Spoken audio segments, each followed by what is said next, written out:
영상 시청 전에 아직 안 하셨다면 구독과 좋아요 부탁드립니다. 재미있는 영상 지인에게 공유도 해주세요. 저희에게 큰 응원이 됩니다. 안녕하십니까, 여러분. 오늘 제가 들려드릴 이야기는 우리네 이웃집, 아니면 바로 저 건너편 골목 어귀에 살고 계실 법한 김달수 영감님의 기가 막힌 사연입니다. 인생이라는 게 참 묘해서 복이 들어올 때는 소낙비처럼 쏟아지다가도 나갈 때는 썰물처럼 흔적도 없이 사라지곤 합니다. 오늘 이야기는 바로 그 찰나의 순간, 하룻밤 사이에 세상을 다 가진 황제가 되었다가 다음날 다시 평범한 가장으로 돌아온 한 남자의 이야기입니다. 자, 시계를 잠시 돌려보겠습니다. 계절은 늦가을, 찬바람이 옷깃을 파고들던 어느 토요일 저녁이었습니다. 김달수 씨는 올해로 65이 된 평범한 가장입니다.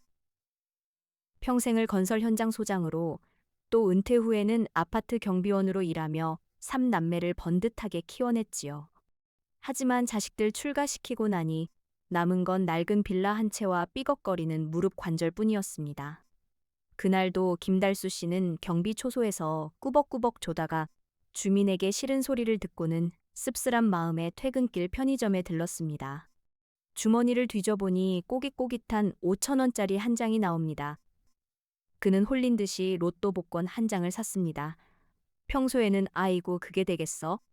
하며 거들떠보지도 않던 그였습니다. 그런데 그날따라 왠지 모르게 돌아가신 할머님이 꿈에 나와 하얀 돼지를 안겨주던 기억이 났기 때문이지요. 집으로 돌아온 김달수 씨는 아내가 차려준 된장찌개에 소주 한 잔을 걸치고 TV 앞에 앉았습니다. 아내인 박 여사는 옆에서 콩나물을 다듬으며 잔소리를 늘어놓습니다. 영감 보일러 좀 작게 틀어요. 가스비가 또 올랐다니까. 김달수 씨는 건성으로 대답하며 TV 화면에 집중했습니다. 드디어 추천 방송이 시작되었습니다. 공이 하나씩 굴러나옵니다. 첫 번째 공 7번. 김달수 씨의 눈이 커집니다. 두 번째 공 10번. 어라, 손에 땀이 나기 시작합니다. 세 번째 공 23번. 심장이 쿵쿵 뛰기 시작합니다. 네 번째, 다섯 번째, 그리고 막 여섯 번째 숫자 45번까지. 김달수 씨는 숨을 쉴 수가 없었습니다. 손에 쥐고 있던 종이와 TV 화면을 10번도 넘게 번갈아 보았습니다. 맞습니다. 정확히 일치했습니다.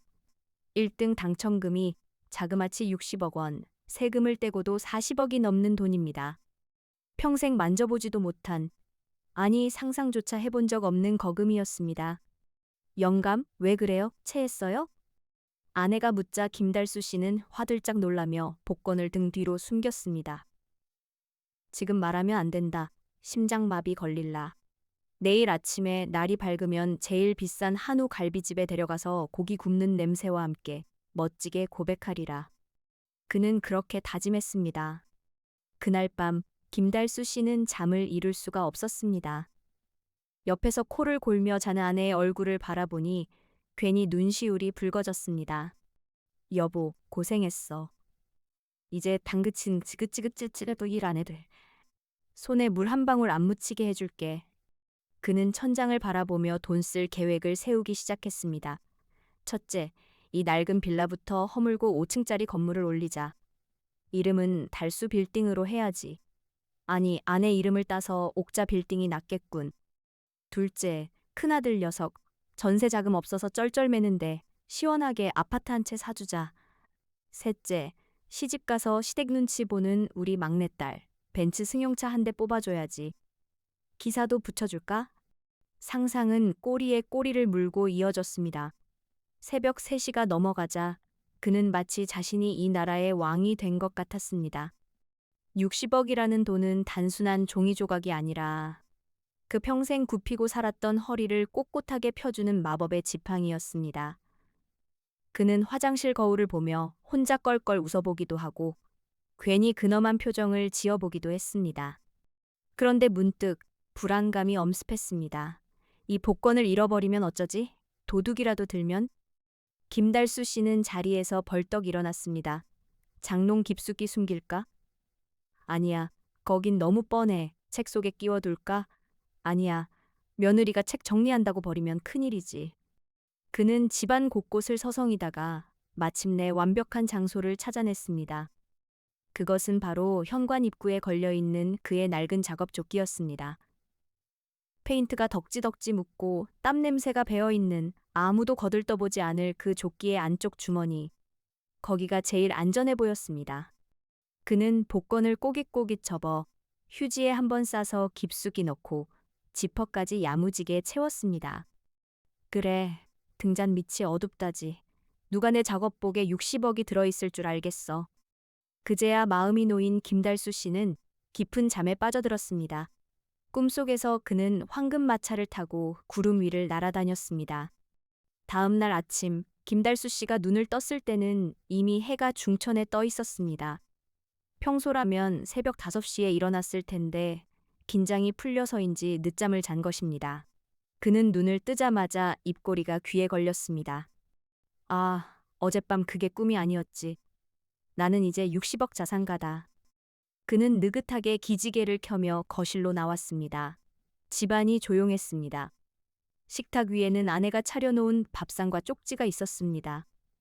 영감, 나 목욕탕 갔다가 시장 좀 다녀올게요. 국 데워 드세요. 김달수 씨는 콧노래를 흥얼거렸습니다. 목욕탕?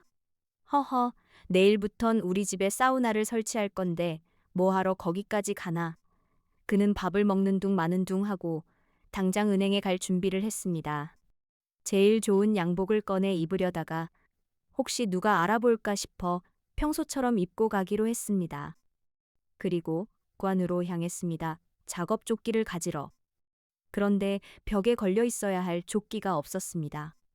김달수 씨는 눈을 비비고 다시 보았습니다. 없습니다. 바닥을 훑어보았습니다. 없습니다. 신발장을 열어보았습니다. 없습니다. 순간 등줄기에 식은땀이 흘렀습니다. 심장이 발바닥까지 뚝 떨어지는 기분이었습니다. 아니지, 안방에 뒀나? 그는 안방, 작은 방, 베란다를 미친 듯이 뒤지기 시작했습니다. 장롱을 뒤엎고 빨래 바구니를 쏟아부었습니다. 하지만 그 낡은 회색 조끼는 어디에도 보이지 않았습니다.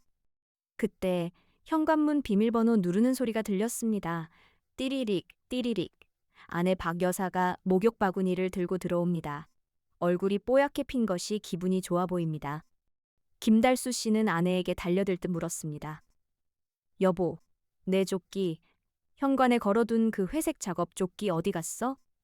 박 여사는 짐을 내려놓으며 태연하게 말합니다. 아, 그거?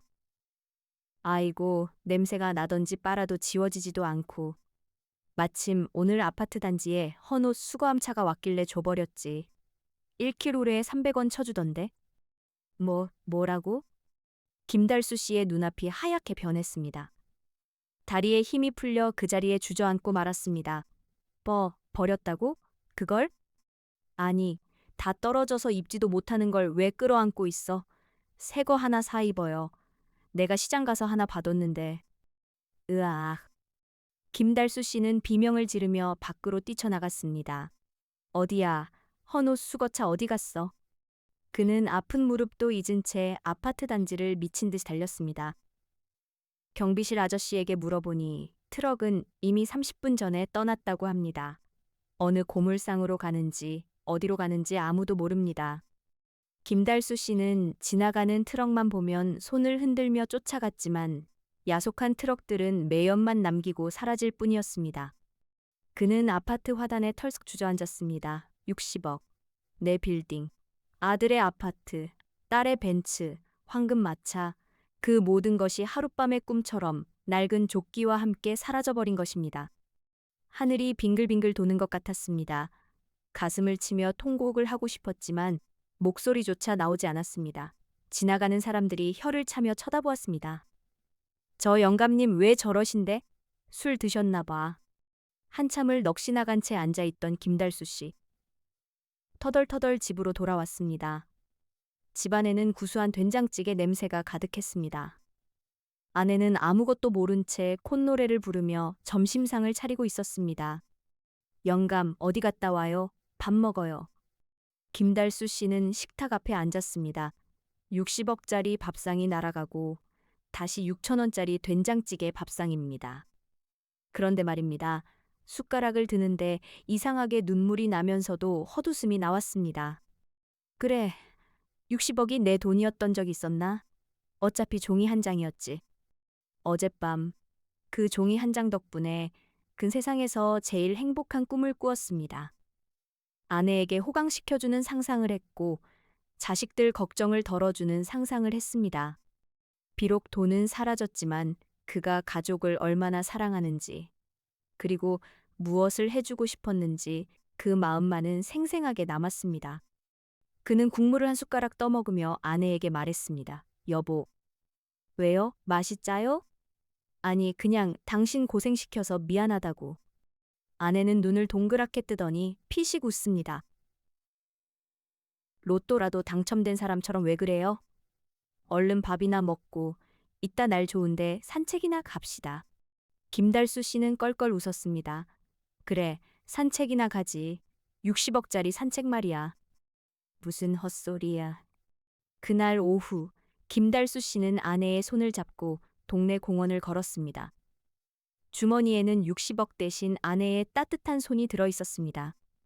물론 가끔씩 지나가는 헌옷 수거 트럭을 볼 때마다 가슴 한구석이 찌릿찌릿 아려오는 건 어쩔 수 없었지만요. 여러분, 김달수 씨는 불행해졌을까요? 글쎄요. 그는 그날 이후로 술자리 안주 거리가 생겼습니다. 내가 말이야, 하룻밤 동안 60억 자산가였어.